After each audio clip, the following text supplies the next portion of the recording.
नमस्कार दोस्तों, आपका स्वागत है आपके अपने यूट्यूब चैनल स्मार्ट स्टडी में। दोस्तों, आरआरबी ग्रुप डी का एग्ज़ाम जो है 19 दिसंबर की सभी शिफ्टों का हो चुका है। इस क्लास में हम आपको 19 दिसंबर की सभी शिफ्टों यानी कि तीनों शिफ्टों में पूछे गए 120 प्रश्न कराने वाले हैं। ये सारे प्रश्न जो होंगे ये 100% ऑथेंटिक क्वेश्चन हैं। ये सारे क्वेश्चन जो है एग्ज़ाम में पूछे गए हैं और इनको हम लोग देखने वाले हैं कि किस प्रकार के क्वेश्चन आज पूछे गए हैं। क्लास स्टार्ट करूँ उससे पहले यदि आप लोग अभी तक स्मार्ट स्टडी यूट्यूब चैनल पर नए हैं और चैनल को अभी तक सब्सक्राइब नहीं किया है तो चैनल को सब्सक्राइब कर लीजिए और बेल आइकन को प्रेस कर लीजिए। और आरआरबी की पल-पल के अपडेट के लिए आप लोग टेलीग्राम चैनल को ज़रूर जॉइन करो। टेलीग्राम चैनल की लिंक जो है डिस्क्रिप्शन बॉक्स में आपको मिल जाएगी, ठीक है? तो बिना टाइम वेस्ट किए आज की क्लास को हम स्टार्ट करते हैं और पहला क्वेश्चन जो पूछा गया था वो आ रहा है स्क्रीन पर। पहला क्वेश्चन पूछा गया था कि खेलो इंडिया यूथ गेम्स 2025 का कौन-सा संस्करण आयोजित किया गया था? तो ये जो था 7वां संस्करण था और वो क्वेश्चन पूछा जा सकता है कि ये कहाँ आयोजित किया गया था? तो आपको बताना है बिहार में, ठीक है? कहाँ? बिहार में पहली बार जो है बिहार में आयोजित किया गया था, ठीक है? और अगला क्वेश्चन जो है कि जुलाई 2025 में भारत ने किस राज्य में राष्ट्रीय खेल अकादमी का उद्घाटन किया? तो जुलाई 2025 में भारत ने जो है महाराष्ट्र राज्य में कहा महाराष्ट्र में जो है राष्ट्रीय खेल अकादमी का उद्घाटन किया। कहाँ किया? महाराष्ट्र में किया, ठीक है। अगला क्वेश्चन है कि वैश्विक भुखमरी सूचांक 2025 यानी ग्लोबल हंगर इंडेक्स 2025 में भारत को कौन सा स्थान मिला है? भारत किस स्थान पर रखा गया भारत को? तो इसका सही जवाब 111वां स्थान, ठीक है। भारत को 111वें स्थान पर रखा गया।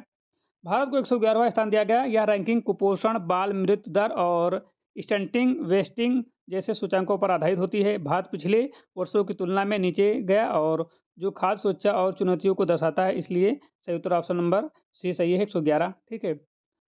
वर्ष 2025 में मदुरै में नवनिर्मित क्लैग नगर इंटरनेशनल स्टेडियम का उद्घाटन किसने किया?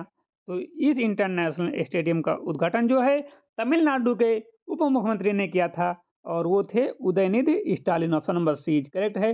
अगला क्वेश्चन जो है कि खेलो इंडिया यूथ गेम्स 2025 का उद्घाटन कहाँ हुआ? तो खेलो इंडिया यूथ गेम्स 2025 का उद्घाटन जो है बिहार में हुआ था। अभी हमने इसको फाइल में बताया था, पटना। ऑप्शन नंबर बीच के पटना। अगला क्वेश्चन है कि अगस्त 2025 में भारत ने किस क्षेत्र में कृत्रिम बुद्धिमत्ता केंद्र स्थापित किया? तो जो है अगस्त 2025 में भारत ने कृषि में किसमें एग्रीकल्चर में जो है कृत्रिम बुद्धिमत्ता केंद्र स्थापित किया। ऑप्शन नंबर ए करेक्ट है।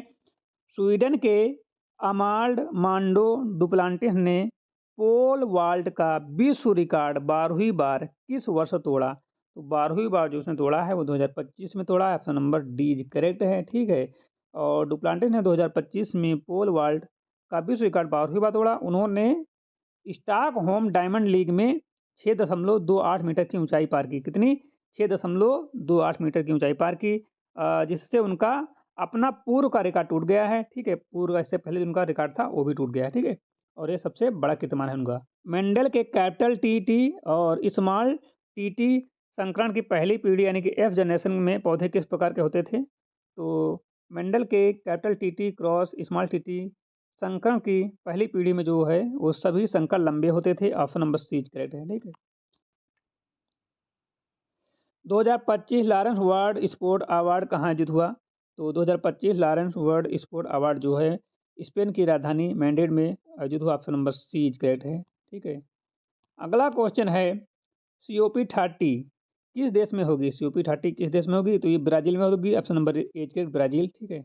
COP30 का आयोजन ब्राज़ील में किया जाएगा, ठीक है। ब्राज़ील के बेलिम शहर में किया जाएगा। यह सम्मेलन का उद्घाटन वैश्विक जलवायु परिवर्तन से निपटने और देश के सहयोग को बढ़ाने पर केंद्रित है, ठीक है। अगला क्वेश्चन है कि निम्नलिखित में से क्या रासायनिक अभिक्रिया द्वारा प्राप्त होता है? 4 ऑप्शन है जल, वायु और पीतल मृदा। तो इसका जो सही जवाब है वो जो है पीतल, ठीक है, ब्रास। ब्रास जो है ब्रास यानी कि तांबा और जस्ता के मिश्रण धातु एलॉय के रूप में रासायनिक अभिक्रिया द्वारा प्राप्त होता है। जब दो धातुएं मिलती हैं तो एक नई धातु बनती है। बाकी सभी प्राकृतिक रूप से मौजूद होते हैं, इसलिए ऑप्शन नंबर सी करेक्ट है, पीतल ब्रास, ठीक है। अगला क्वेश्चन है कि जब चंद्रमा पृथ्वी के नजदीक आता है तो पृथ्वी पर उसके गुरुत्वाकर्षण बल का मान क्या होता है? यानी कि बढ़ता है, घटेगा, अनियत रहेगा या पहले घटेगा फिर बढ़ेगा? तो गुरुत्वाकर्षण बल दूरी के व्युत्क्रमानुपात में होता है। जैसे दूरी कम होगी बल अधिक होगा। जब चंद्रमा पृथ्वी के पास आता है तो पृथ्वी पर चंद्रमा का गुरुत्व बढ़ता है, इसलिए ऑप्शन नंबर ए करेक्ट होगा, बढ़ेगा, ठीक है। It will increase. अगला क्वेश्चन है भारत ऑस्ट्रेलिया का संयुक्त सैन्य अभ्यास ऑस्ट्रियन 2025 का चौथा संस्करण कहाँ आयोजित हुआ? तो ये जो आयोजित हुआ था, ये पर्थ में हुआ था, ऑस्ट्रेलिया के पर्थ में हुआ था और चौथा संस्करण का आयोजन हुआ। भारत का नेतृत्व जो है गोरखा राइफल्स की एक बटालियन ने की थी। क्वेश्चन पूछा जा सकता है कि ये जो इसका नेतृत्व जो है भारत की ओर से किसने किया था? तो आपको बताना है गोरखा राइफल्स की एक बटालियन ने किया था। अगला क्वेश्चन है कि अप्रैल 2025 में भारतीय रिजर्व बैंक का रेपो रेट कितना था? तो अप्रैल 2025 में भारतीय रिजर्व बैंक ने रेपो रेट 6% रखा था। कितना रखा था? 6%। ऑप्शन नंबर बी करेक्ट है, 6%। यह वह दर है जिस पर बैंक आरबीआई से अल्पकालीन ऋण लेती है और महंगाई को नियंत्रित करने और आर्थिक गतिविधियों को संतुलन रखने के लिए रेपो रेट को स्थिर रखा गया है।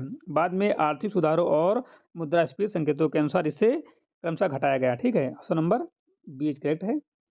अगला क्वेश्चन है घरेलू वायरिंग में लाइव तार का रंग रंग कोड क्या होता है? ठीक है, घरेलू वायरिंग यानी कि डोमेस्टिक वायरिंग में लाइव तार लाइव वायर का रंग कोड क्या होता है? ये क्वेश्चन पूछा गया था। तो घरेलू विद्युत वायरिंग में लाइव तार का रंग काला निर्धारित किया गया है। क्या किया गया है? काला। ऑप्शन नंबर बी करेक्ट है, काला, ब्लैक। ताकि पहचान स्पष्ट रहे, लाइव वायर में अधिकतम पोटेंशियल अंतर होता है और करंट इसी से उपकरणों तक पहुंचता है। अन्य तारों से इसे अलग रंग से पहचाना जाता है, जैसे नेचुरल अधिकतर ब्लू और अर्थ ग्रीन येलो होता है। यह सुरक्षा मानकों के अनुसार अनिवार्य है। ठीक है, अगला क्वेश्चन है कि lord of earth and sea a history of the Chola empire पुस्तक किसने लिखी? तो ये जो लिखी है यह पुस्तक जो लिखी है अनिरुद्ध करिशेट्टी द्वारा लिखी गई है। यह पुस्तक चोल साम्राज्य के उदय, समुद्री विस्तार, नौसैनिक शक्ति और दक्षिण पूर्व एशिया पर प्रभाव का विस्तृत इतिहास प्रस्तुत करती है। लेखक जो है आधुनिक इतिहास लेखन शैली में प्राचीन स्रोतों, अभिलेखों और यात्राओं का विश्लेषण करते हैं। यह किताब भारतीय मध्यकालीन समुद्री साम्राज्यों पर केंद्रित एक महत्वपूर्ण कार्य मानी जाती है। तो इसलिए इसका सही जवाब है ऑप्शन नंबर बी। ठीक है, ऑप्शन नंबर बी करेक्ट है। अगला क्वेश्चन है कि उड़ीसा किस संरक्षित क्षेत्र को अप्रैल 2025 में भारत का 107वां राष्ट्रीय उद्यान घोषित किया गया? उड़ीसा के किस संरक्षित क्षेत्र को अप्रैल 2025 में भारत का 107वां राष्ट्रीय उद्यान घोषित किया गया? तो अप्रैल 2025 में उड़ीसा सरकार ने सिमी सिमलीपाल टाइगर रिजर्व को एक हिस्से को राष्ट्रीय उद्यान के रूप में घोषित किया। तो इसका सही जवाब है ऑप्शन नंबर बी, सिमलीपाल। ठीक है, सिमलीपाल। ठीक है, तो जिससे वह भारत का 107वां राष्ट्रीय उद्यान बन गया और यह क्षेत्र अब उड़ीसा का सबसे बड़ा उद्यान है और वन्य जीव संरक्षण मजबूत करेगा। और सिमलीपाल में बाघ, हाथी और अनेक प्रजातियां पाई जाती हैं और इनकी घोषणा से जैव विविधता की रक्षा और पारिस्थितिकी तंत्र को बढ़ावा मिलेगा। ठीक है, ये इसके फैक्ट थे। अगला क्वेश्चन है सोडियम का रासायनिक प्रतीक क्या है? देख लेता, मतलब नॉर्मल सा क्वेश्चन, सिंपल सा क्वेश्चन पूछ लिया गया कि सोडियम का रासायनिक प्रतीक क्या होता है? तो सोडियम का रासायनिक प्रतीक Na होता है। ठीक है, Na। ठीक है, सोडियम रासायनिक प्रतीक Na है जो लैटिन शब्द नाइट्रियम से लिया गया है। ठीक है, बस इतना ही जानो, बाकी तो आपको सब पता ही होगा। अगला क्वेश्चन है गोलीय दर्पण के परावर्तन पृष्ठ के व्यास डायमीटर को क्या कहते हैं? गोलीय दर्पण के परावर्तन पृष्ठ के व्यास डायमीटर को क्या कहते हैं?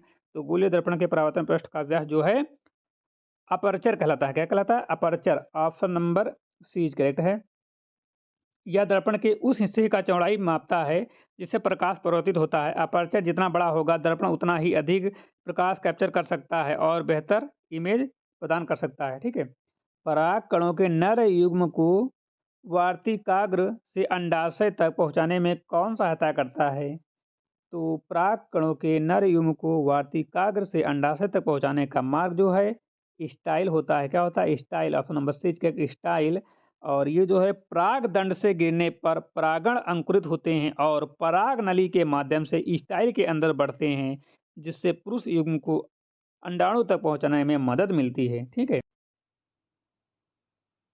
अगला क्वेश्चन जो है ये न्यूमेरिकल है और ये फिजिक्स का क्वेश्चन है कि 20 किलोग्राम द्रव्यमान की एक वस्तु का वेग जो है 2 मीटर पर सेकंड से बढ़कर 5 मीटर पर सेकंड हो जाता है। तो कार्य ज्ञात करना है। ठीक है, तो कार्य का फार्मूला वर्क बराबर हम लोग लिख सकते हैं स्थितिज ऊर्जा। ठीक है, तो स्थितिज ऊर्जा का फार्मूला होता है हाफ mv²। ठीक है, और यहाँ पर v जो चेंज हो रहा है तो यहाँ पर हम लोग रख देंगे ब्रैकेट में v माइनस यू का होल स्क्वायर। ठीक है, या फिर ब्रैकेट में v² माइनस यू स्क्वायर रख देंगे।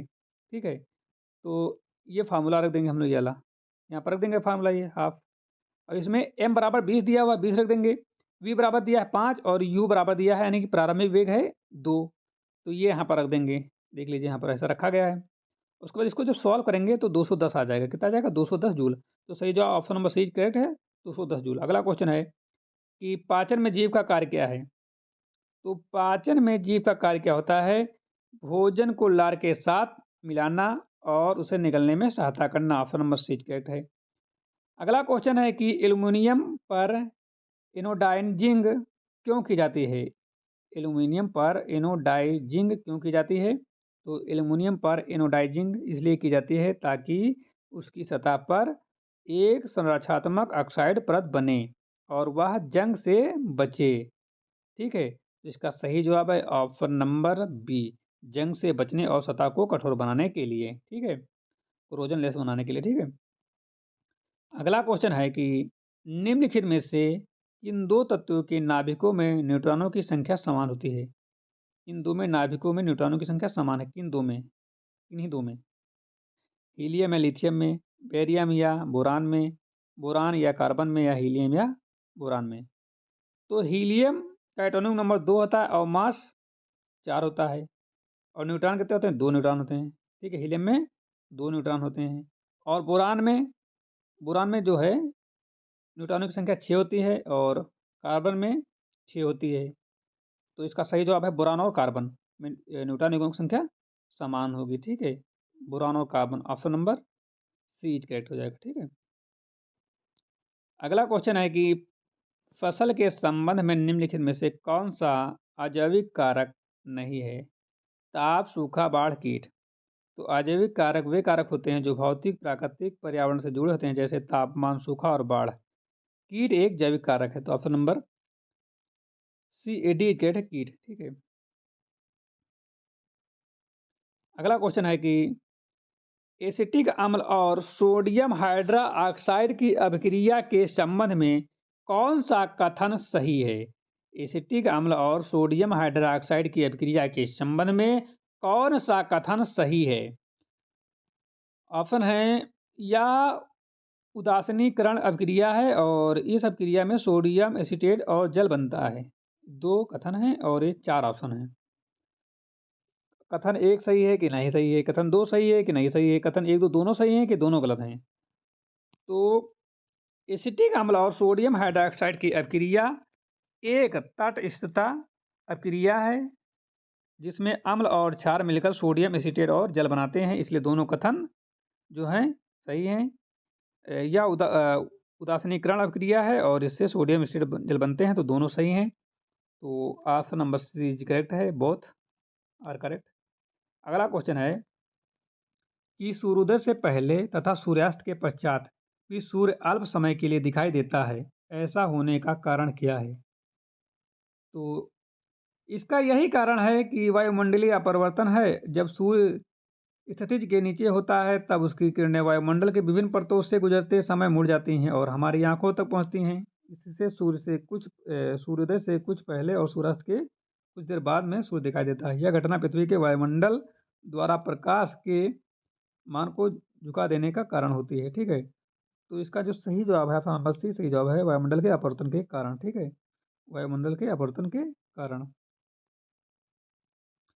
अगला क्वेश्चन है कि रॉकेट के प्रशिक्षण के दौरान उसकी गति के विरुद्ध कौन सा बल कार्य करता है? रॉकेट के परीक्षण के दौरान उसकी गति के विरुद्ध कौन सा बल कार्य करता है? तो रॉकेट के परीक्षण के दौरान गुरुत्वाकर्षण बल उसके गति के विरुद्ध कार्य करता है। ऑप्शन नंबर ए कहते हैं गुरुत्वाकर्षण बल, ग्रेविटेशनल फोर्स। क्योंकि पृथ्वी का आकर्षण जो है रॉकेट को नीचे खींचने की कोशिश करता है, रॉकेट के इंजन द्वारा प्रदान किया गया थ्रस्ट इसे ऊपर की दिशा में धकेलता है, लेकिन गुरुत्वाकर्षण हमेशा उसे नीचे खींचता है। इसलिए गति करने के लिए थ्रस्ट को गुरुत्वाकर्षण के बल से अधिक बल लगाना पड़ता है। ठीक है, अगला क्वेश्चन है कि गर्भ निरोधक गोलियां किस प्रकार जनन को प्रभावित करती हैं? तो ये जो होती हैं मुख्यतः हार्मोन तरीके से काम करती हैं। वे ओवरी से अंडों का निकलना रोकती है और गर्भाशय के स्तर को ऐसा बनाती हैं कि यदि शुक्राणु पहुंच भी जाए तो निषेचन और गर्भधारण संभव ना हो। इस कारण से ये गर्भधारण को रोकती है। ना कि शुक्राणु को सीधे नष्ट या मार्ग बंद कर देती हैं। तो इसका सही जवाब है ऑप्शन नंबर डी करेक्ट। अगला क्वेश्चन है कि लाइसोसोम का मुख्य कार्य क्या होता है? लाइसोसोम का मुख्य कार्य क्या होता है?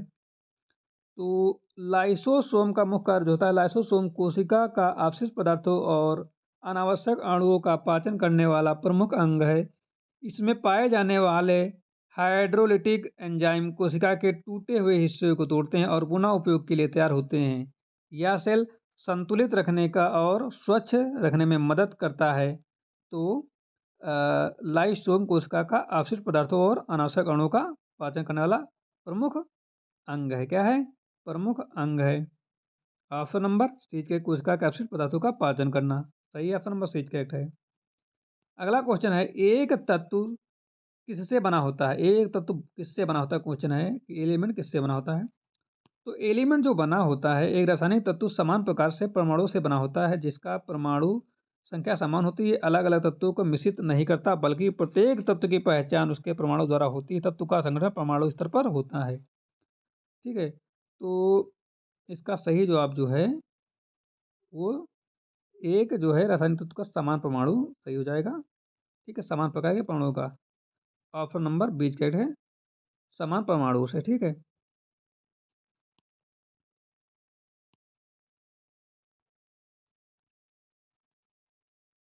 2025 में भारत ने किस देश के साथ साइबर सुरक्षा सहयोग समझौता पर हस्ताक्षर किए? तो 2025 में भारत ने जो है जापान के साथ साइबर सुरक्षा पर सहयोग पर समझौता किया। इसका उद्देश्य साइबर अपराध, डेटा और डिजिटल इंफ्रास्ट्रक्चर की सुरक्षा को मजबूत करना। दोनों देश डिजिटल लेन देन और सरकारी नेटवर्क सुरक्षा में सहयोग करेंगे। इसलिए सही जवाब जो है ऑप्शन नंबर बी जापान सही है। अगला क्वेश्चन है कौन सी कोशिका संवेदनाएं ग्रहण करने और उत्तेजना का संचालन करने का कार्य करती हैं? तो तंत्रिका कोशिकाएं जो होती हैं, तंत्रिका कोशिकाएं नहीं, न्यूरॉन जो होते हैं, तंत्रिका कोशिकाएं की वह कोशिका होती है जो संवेदनाओं को ग्रहण करती हैं और शरीर के अलग अलग भागों में इलेक्ट्रिकल संकेत भेजती हैं। ठीक है, और कोशिका संचारण की प्रणाली को मूलभूत भाग देती हैं और मस्तिष्क तथा विभिन्न अंगों को के बीच संदेश पहुंचाती हैं। तो सही जवाब ऑप्शन नंबर सी सही है, तंत्रिका कोशिका न्यूरॉन। ठीक है, अगला क्वेश्चन है निम्नलिखित में से कौन सी वृत्तीय गति का उदाहरण है? तो जो वस्तु किसी वृत्ताकार पथ पर चलती है उसकी गति वृत्तीय गति कहलाती है। ठीक है, पृथ्वी के चारों ओर उपग्रह का घूमना एक इस पर उदाहरण है। तो क्योंकि वह केंद्रीय गुरुत्वाकर्षण की वजह से निरंतर मांग बदलता रहता है और गोलाकार पथ पर चलता है। तो इसका सही जवाब ऑप्शन नंबर सी है, पृथ्वी के चारों ओर किसी उपग्रह की गति। ठीक है, अगला क्वेश्चन है कि नवंबर 2025 में भारत ने किस राज्य में चुनाव हुआ? नवंबर 2025 में भारत के किस राज्य में चुनाव हुआ?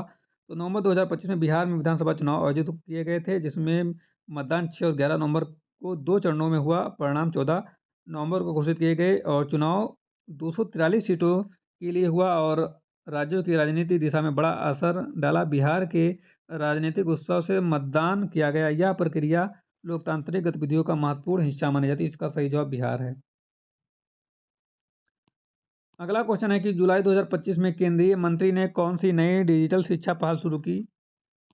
तो केंद्रीय मंत्री ने जुलाई 2025 में दीक्षा 2 लॉन्च की है। यह प्लेटफॉर्म शिक्षकों और छात्राओं के लिए डिजिटल शिक्षा संसाधनों और इंटरैक्टिव लर्निंग प्रदान करता है। इससे भारत के डिजिटल एजुकेशन मिशन के तहत बढ़ावा दिया गया।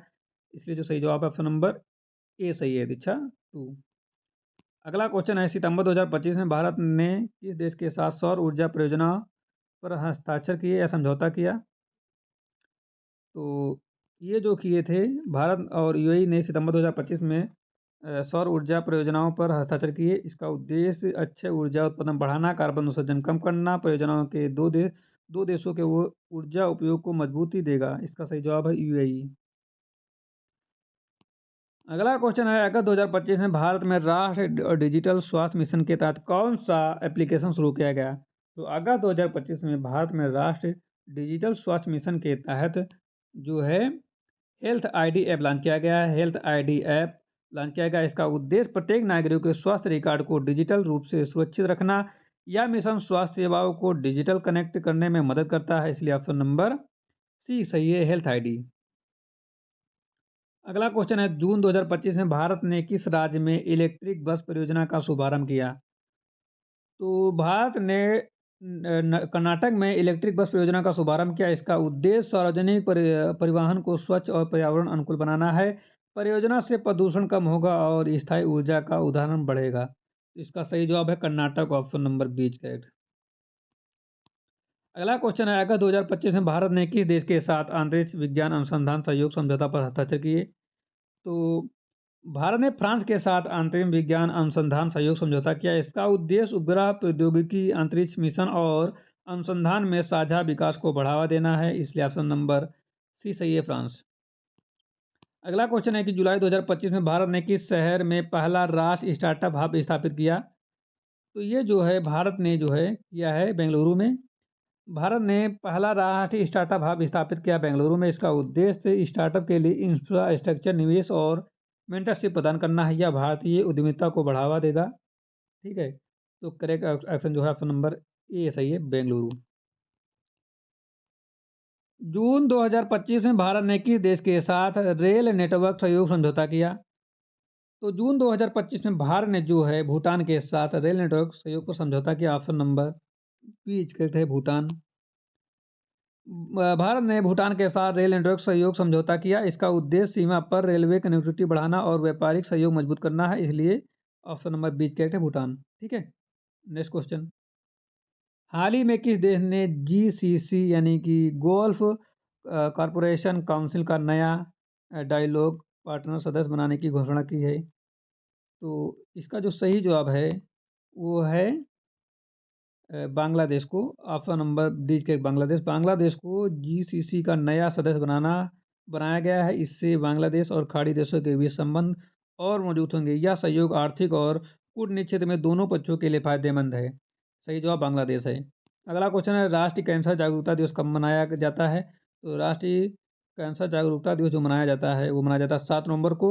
ऑप्शन नंबर बीच के 7 नवंबर। अगला क्वेश्चन है, भारत ने हाल ही में किस देश के साथ रक्षा सहयोग समझौते पर हस्ताक्षर किए? तो इसका जो सही जवाब है, भारत ने ग्रीस के साथ रक्षा सहयोग समझौता पर हस्ताक्षर किया। ऑप्शन नंबर सी का ग्रीस। अगला क्वेश्चन है, विश्व रेडियोग्राफी दिवस कब मनाया जाता है? तो विश्व रेडियोग्राफी दिवस जो मनाया जाता है वो 8 नवंबर को मनाया जाता है। Option number C is correct है। ठीक है, अगला क्वेश्चन है कि आरबीआई ने किस बैंक पर 2.5 करोड़ का जुर्माना लगाया? तो आरबीआई ने जो है एक्सिस बैंक पर आरबीआई ने नियामक उल्लंघन का कारण उन्हें 2.5 लाख मतलब 2.5 करोड़ का जुर्माना लगाया। तो इसका सही जवाब है Axis Bank, option number B correct. अगला क्वेश्चन है, किस राज्य ने मिशन मिशन स्वास्थ्य कुटुंब शुरू किया है? तो इसका सही जवाब है आंध्र प्रदेश में। आंध्र प्रदेश में जो है मिशन स्वास्थ्य कुटुंब शुरू किया गया है। तो अगला क्वेश्चन है, ग्लोबल लीडरशिप अवार्ड 2025 किससे मिला? तो ग्लोबल लीडरशिप अवार्ड जो है सत्य नडेला को मिला है। ऑप्शन नंबर बीच के सत्य नडेला को मिला है। अगला क्वेश्चन है, इंडिया वाटर वीक 2025 कहाँ आयोजित हुआ? तो ये जो आयोजित हुआ नई दिल्ली में हुआ है। ऑप्शन नंबर सी के नई दिल्ली में। अगला क्वेश्चन पूछा गया था कि ग्लोबल इनोवेशन इंडेक्स 2025 में भारत की रैंक क्या रही? तो इसमें भारत की जो रैंक रही है वो भारत की रैंक रही है 35वीं। ठीक है, भारत जो है 35वें स्थान पर रहा है। ऑप्शन नंबर एज करेक्ट है, 35।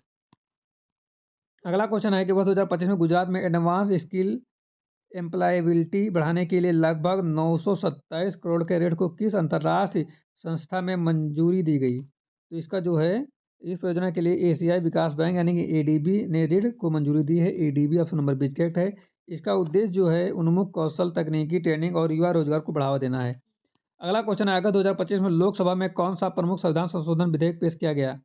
तो ये जो पेश किया गया था ये 131वां, ठीक है, 2025 में 131वां संविधान संशोधन विधेयक पेश किया गया। अगला क्वेश्चन है, भारतीय संरक्षण सम्मेलन ICCON 2025 कब और कहाँ आयोजित हुआ? तो ये जो आयोजित हुआ था 25 से 27 जून के बीच हुए देहरादून में। ऑप्शन नंबर बीच के तहत 25 से 27 जून 2025 देहरादून। अगला क्वेश्चन है, PLFS के अनुसार मई 2025 में भारत की बेरोजगारी दर कितनी दर्ज की गई? तो भारत की बेरोजगारी दर जो दर्ज की गई है वो 5.1% दर्ज की गई है। ऑप्शन नंबर बीच करेक्ट। ओलंपिक भाला फेंक में स्वर्ण पदक जीतने वाले पहले पाकिस्तानी खिलाड़ी कौन बने? तो अरशद नदीम जो हैं ओलंपिक भाला फेंक में पाकिस्तान के पहले स्वर्ण विजेता बने हैं। कौन? Arshad Nadeem. Option number B correct. अगला क्वेश्चन है, यदि किसी वस्तु पर लगने वाला फोर्स को दुगना कर दिया जाए तो उसके द्रव्यमान मास को समान रखा जाए तो उसके त्वरण यानी कि एक्सेलरेशन के मान पर क्या प्रभाव पड़ेगा? यदि न्यूटन के द्वितीय नियम के अनुसार होता है, या न्यूटन के द्वितीय नियम के अनुसार होता है, यदि बल को दोगुना कर दिया जाए और द्रव्यमान समान रखा जाए तो त्वरण भी दुगना हो जाएगा। इसका कारण है कि बल और त्वरण सीधे मतलब कि समानुपाती होते हैं जब द्रव्यमान स्थिर रहता है, इसलिए उत्तर जो होगा त्वरण दुगना हो जाएगा। त्वरण दुगना हो जाएगा। Option number C correct. किसी विलयन की सांद्रता से क्या तात्पर्य है? किसी विलयन की सांद्रता से क्या तात्पर्य है? तो विलयन की सांद्रता से तात्पर्य विलयन में घुले हुए विलय की मात्रा से है। किससे? विलयन में घुले हुए विलय की मात्रा से। ऑप्शन नंबर सी से विलयन में विलय की मात्रा से। ठीक है। अगला क्वेश्चन है, प्रकाश संश्लेषण के बारे में निम्नलिखित में से कौन सा कथन गलत है? ये 4 कथन दिए हुए थे, इनमें से कौन सा गलत है? एक सही है बस। ठीक है, मतलब कि क्या क्वेश्चन है, प्रकाश संश्लेषण के बारे में लिखे में कौन सा कथन गलत है, मतलब 3 सही एक गलत है। ठीक है, तो एक कोई गलत है। तो इसका जो सही जवाब है, प्रकाश संश्लेषण की प्रक्रिया में कार्बन डाइऑक्साइड टूटकर सीधे कार्बोहाइड्रेट में नहीं बदलती। वास्तव में CO2 हाइड्रोजन और ऊर्जा के साथ मिलकर ग्लूकोज जैसा ऑर्गेनिक पदार्थ बनाती है, जब बाकी कथन सही है। इसलिए गलत कथन जो है ऑप्शन नंबर बी है, कार्बन डाइऑक्साइड कार्बोहाइड्रेट में टूटती है। Option number B is correct है यहाँ पर। अगला क्वेश्चन है, रिलायंस इंडस्ट्री द्वारा हाल ही में लॉन्च किए गए जेनरेटिव AI चैटबॉट प्लेटफॉर्म का नाम क्या है? तो रिलायंस इंडस्ट्री ने नया generative AI platform Bharat GPT launch किया है। ऑप्शन नंबर डी करेक्ट है, भारत GPT। अगला क्वेश्चन है, प्रतिरोधकता के बारे में निम्नलिखित में से कौन सा कथन गलत है? तो प्रतिरोधकता चालक के आकार, लंबाई या क्षेत्रफल पर निर्भर नहीं करती, बल्कि यह पदार्थ की स्वाभाविक गुणधर्म और लंबाई के क्षेत्र पर प्रतिरोध निर्भर निर्भर करेगा, ना प्रतिरोधकता। इसलिए गलत कथन जो है बी है, ऑप्शन नंबर। यह चालक की लंबाई पर निर्भर नहीं करती है। अगला क्वेश्चन है, भारत के किस भारतीय प्रौद्योगिकी संस्थान IIT ने भूकंप की पूर्व चेतावनी देने वाली मोबाइल ऐप और तकनीक को विकसित की है? तो ये जो है IIT रुड़की है। Option number B state IIT Roorkee ने जो है एक अर्थ क्यूब अर्ली वार्निंग तकनीक और मोबाइल ऐप विकसित की है। यह प्रणाली सेंसर डेटा का प्रयोग और उपयोग संभावित भूकंप आने से पहले अलर्ट भेजती है। इससे जीवन और संपत्ति की सुरक्षा में मदद मिलती है। अगला क्वेश्चन है, महिलाओं में निषेचन के बाद निषेचित अंडे का गर्भाशय की दीवार से उड़ने या स्थापित होने की प्रक्रिया को क्या कहा जाता है? यह प्रक्रिया कहलाती है निषेचन के बाद जब जाइगोट गर्भाशय की दीवार में अकेले जुड़ता है, उसे आरोपण कहते हैं। क्या कहते हैं? आरोपण। Option number 20 correct. अगला क्वेश्चन है कि खेलो इंडिया विंटर गेम 2025 का आयोजन भारत में संयुक्त रूप से कहाँ किया गया? तो भारत में संयुक्त रूप से जो किया गया था, खेलो इंडिया विंटर गेम 2025 का आयोजन लेह लद्दाख और गुलमर्ग में किया गया था, यानी कि जम्मू कश्मीर में किया गया था। तो लेह लद्दाख और गुलमर्ग यानी कि जम्मू कश्मीर में किया गया था। Option number 20 correct. अगला क्वेश्चन है, यदि कोई व्यक्ति एक स्थिर दीवार पर 40 न्यूटन का बल लगाता है तो न्यूटन के गति के नियम के अनुसार दीवार द्वारा व्यक्ति पर कितना बल लगाया जाएगा? ये न्यूमेरिकल है, तो 40 न्यूटन का लगाया जाएगा। ठीक है, न्यूटन के तीसरे नियम के अनुसार प्रत्येक क्रिया के समान विपरीत दिशा में प्रतिक्रिया होती है। अगर व्यक्ति 40 न्यूटन बल दीवार पर लगाता है, दीवार भी 40 न्यूटन बराबर विपरीत दिशा में व्यक्ति पर बल लगाएगा। इसलिए ऑप्शन नंबर सी करेक्ट है, 40 न्यूटन। ठीक है, क्रिया प्रतिक्रिया का नियम इस पर लगेगा। अगला क्वेश्चन है कि लोहे पर जंग लगना किस प्रक्रिया का उदाहरण है? तो लोहे पर जंग लगना एक प्रकार का संरक्षण संरक्षण है। ठीक है, क्रोजन है। यह तब होता है जब धातु वातावरण में ऑक्सीजन और पानी के साथ रासायनिक क्रिया करती है और आयरन ऑक्साइड बनाता है। यह धातु की सतह से को कमजोर बनाती है, इसलिए सही उत्तर जो है संरक्षण है। ऑप्शन नंबर 20 के। अगला क्वेश्चन है, दिसंबर 2025 में DRDO ने smart large visual display SLV system विकास उत्पादन हेतु किस संगठन के साथ MOU किया? तो ये जो किया है, ये किया है DRDO ने इस परियोजना हेतु टाटा एडवांस सिस्टम TASL के साथ समझौता किया। इसका उद्देश्य प्रणालियों में अत्याधुनिक डिस्प्ले तकनीक का घरेलू निर्माण बढ़ाना है, इसलिए सही उत्तर जो है TASL है। Option number C. अगला क्वेश्चन है प्रकाश संश्लेषण यानी कि फोटोसिंथेसिस की प्रक्रिया के दौरान पौधे किसकी सहायता से कार्बन डाइऑक्साइड और जल को ग्लूकोज भोजन और ऑक्सीजन में परिवर्तित करते हैं। तो इसका प्रकाश संश्लेषण में पौधे सूर्य का प्रकाश और क्लोरोफिल का उपयोग करते हैं ताकि जल और CO2 में ग्लूकोज व ऑक्सीजन बन सके। एक एक प्रकाश निर्भर रासायनिक प्रक्रिया है और इसलिए जो सही जवाब है Surya Prakash chlorophyll, option number B, सूर्य का प्रकाश और क्लोरोफिल। अगला क्वेश्चन है महिलाओं में मासिक धर्म प्रतिमा होने का मुख्य कारण क्या है? तो प्रत्येक माह जब अंडाणु निषेचन नहीं होता है तो गर्भाशय की आंतरिक परत टूटकर रक्त के रूप में बह जाती है। यह मासिक धर्म है या शरीर की समान प्रजनन प्रक्रिया का हिस्सा है? Option number B is correct है, गर्भाशय की आंतरिक परत। अगला क्वेश्चन है कि स्टेथोस्कोप में रोगी के दिल की धड़कन की ध्वनि डॉक्टर को कानों तक किस परिघटना के कारण पहुंचती है? तो स्टेथोस्कोप ध्वनि की यानी कि मल्टीपाइल रिफ्लेक्शन बार-बार परावर्तित के सिद्धांत पर कार्य करता है, ठीक है? बार-बार multi reflection of sound, option number B is correct. अगला क्वेश्चन निम्नलिखित में से कौन-सा बीजाणु द्वारा प्रजनन करता है? तो मांस जो होता है, मांस option number A is correct है। मांस जैसे नॉन फ्लावरिंग प्लांट स्पोर द्वारा प्रजनन करते हैं। यह स्पोर सूक्ष्म संरचना होती हैं जो अनुकूल परिस्थितियों में नए पौधे बना सकती हैं। गुलाब, बैंगन या मटर बीज से प्रजनन करते हैं, इसलिए ऑप्शन नंबर ए करेक्ट है। अगला क्वेश्चन है जब मैग्नीशियम Mg की अपक्रिया हाइड्रोक्लोरिक अम्ल HCl के साथ होती है तो मुख्य उत्पाद क्या बनते हैं? ये रहा आपका रिएक्शन, तो बनता है MgCl2 यानी मैग्नीशियम हाइड्रोक्लोरिक अम्ल के साथ जो है मैग्नीशियम क्लोराइड और हाइड्रोजन बनता है, ठीक, क्या बनता है? मैग्नीशियम क्लोराइड बनता है और हाइड्रोजन बनता है, option number B is correct. अगला क्वेश्चन है ओरिजिनल सिन पुस्तक के लेखक कौन है? तो इस पुस्तक के लेखक जो हैं राजीव मल्होत्रा हैं, option number A is correct, Rajiv Malhotra. तो आज की क्लास यहीं पर समाप्त होती है। यदि आपको क्लास अच्छी लगी हो तो लाइक करना, चैनल पर नया हो तो सब्सक्राइब कर लीजिए, बेल आइकन को प्रेस कर लीजिए ताकि आने वाली वीडियो का नोटिफिकेशन सबसे पहले आपको मिल सके। जो लोग अभी तक हमारे टेलीग्राम चैनल को ज्वाइन नहीं किए, टेलीग्राम चैनल को जरूर ज्वाइन करो और वहाँ पर क्वेश्चन जरूर शेयर करो। कि क्वेश्चन शेयर करना हो शेयर करिए, अगर नहीं करना तो मत करिए, लेकिन आप लोग टेलीग्राम चैनल को जरूर ज्वाइन करिए ताकि वहाँ पर जो स्मार्ट स्टडी के इम्पोर्टेंट नॉलेज दिया जाता है, इम्पोर्टेंट जानकारी दी जाती है वो आपको मिल सके, ठीक है? सबसे पहले मिल सके आपको, ठीक है? तो आप लोग टेलीग्राम चैनल को ज़रूर जॉइन करो, ठीक है? टेलीग्राम चैनल अभी नया-नया है, वहाँ पर अभी 10 से 15 मेंबर होंगे, ठीक है? तो आप लोग वहाँ पर मेंबर इंक्रीज़ करिए ताकि वहाँ पर इम्पोर्टेंट जानकारी दी जा सके, ठीक है? सभी बच्चों को सबसे पहले, ठीक है? तो मिलते हैं नई क्लास के साथ, तब तक के लिए जय हिंद।